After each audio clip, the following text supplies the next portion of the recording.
Campus సెలక్షన్స్లో job వచ్చింది. నాన్న కష్టపడింది చాలు, ఇక వాలంటరీ రిటైర్మెంట్ తీసుకోమన్నాడు. అమ్మ కోసం కొంచెం పెద్ద ఇల్లు తీసుకోవాలి. చెల్లిని తనకిష్టమైన మెడిసిన్ చదివించాలి. శేఖర్కి ఇలాంటి కలలు ఎన్నో ఉండేవి. కానీ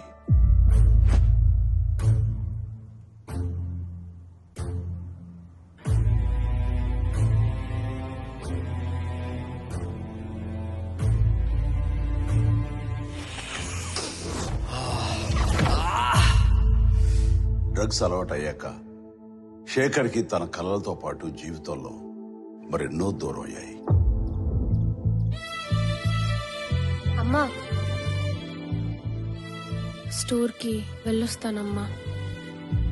ఇలా ఒక్క శేఖరే కాదు, ఎందరో యువత యువకులు ఈ డ్రగ్స్ గా ఆకర్షితులై తమ జీవితాల్ని నాశనం చేసుకుంటారు.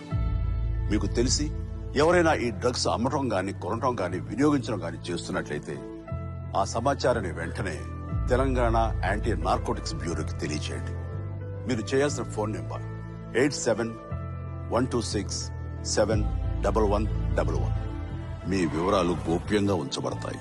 బాధితులను ఆ మత్తు నుండి దూరం చేయటమే వారి ఆశయం తప్ప శిక్షించడం కాదు.